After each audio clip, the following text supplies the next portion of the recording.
Salut! Ce devlog va être super intéressant.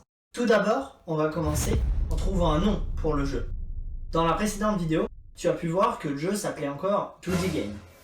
Il est maintenant urgent de changer cela. Pour la simple et bonne raison que le nom permet de créer l'identité du jeu. Cette tâche est donc devenue ma priorité numéro 1.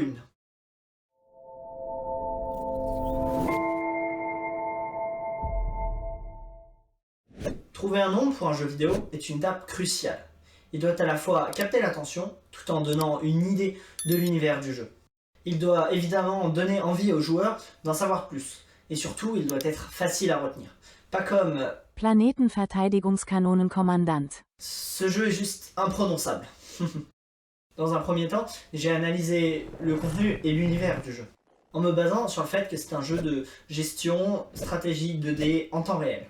Ceci dans une optique de mise en évidence des mécaniques de jeu, ce qui aura pour but d'aboutir à une liste de mots-clés. Et évidemment, cela pourra m'aider à choisir le nom du jeu.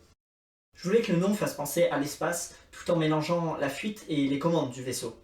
Du coup, j'ai opté pour des noms comme Star, Bridge, Jump, Ship, Escape, etc. Pour obtenir davantage de mots, j'ai utilisé ChatGPT. Il m'a aidé à explorer les différentes possibilités. Ensuite, j'ai enlevé tous les noms qui orientaient trop combat ou qui n'allaient pas bien pour une raison ou pour une autre. Par exemple comme Bridge, qui pouvait faire penser à un pont plutôt que la passerelle du vaisseau. Et autant dire qu'un nom qui peut porter à confusion, ça pourrait être une erreur fatale. J'ai fait des assemblages de mots pour créer un nom en 2 mots si possible, voire 3. Encore une fois, j'ai fait un tri et j'ai mis de côté ce qui ne m'emballait pas. À ce stade, il ne me restait plus qu'à faire mon choix. Mais avant de te dire lequel j'ai choisi, je te laisse lancer les paris en commentaire. Et tu pourras voir à la fin de la vidéo sur lequel je suis parti. Je sais, faire ça est machiavélique. Mais maintenant, on va pouvoir passer à la suite du devlog. Initialement, quand le vaisseau effectuait un saut hyperspatial, il ne se passait pas grand chose. Je supprimais des ennemis sur l'écran radar et je passais au prochain secteur. Et c'est tout. Il était donc important d'approfondir cette mécanique. Première étape, ajouter des sons. Quand le vaisseau passait en hyperespace, quand il était en hyperespace et en sortie d'hyperespace. Donc au minimum 3 sons.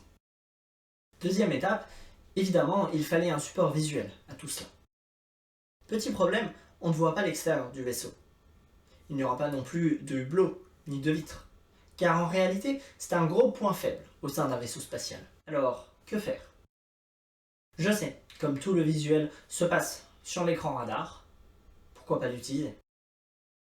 J'ai donc créé une animation pour donner l'illusion que le vaisseau se déplace. Après 2 jours de travail, voici le résultat.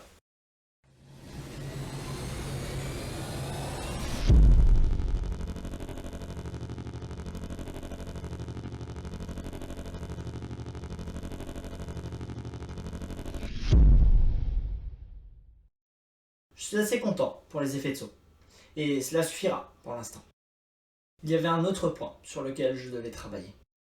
Quand le vaisseau est en plein saut, il faut que le joueur puisse avoir une idée de combien de temps il lui reste avant de sortir d'hyperespace. Mon objectif était que le joueur puisse reprendre son souffle entre 2 affrontements. Sans cela, il aurait été stressé continuellement.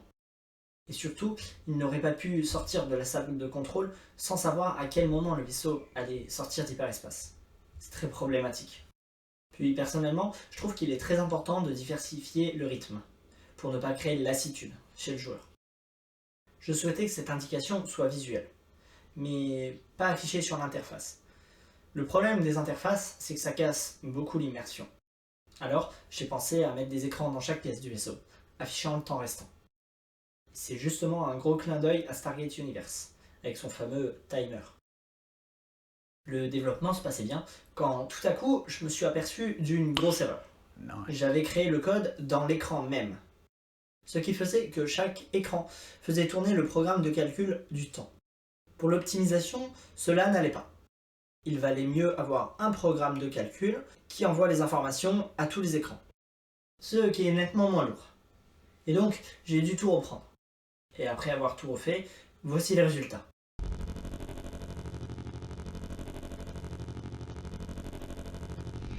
Comme dit précédemment, le joueur aura beaucoup de choses à faire en dehors de la salle de contrôle.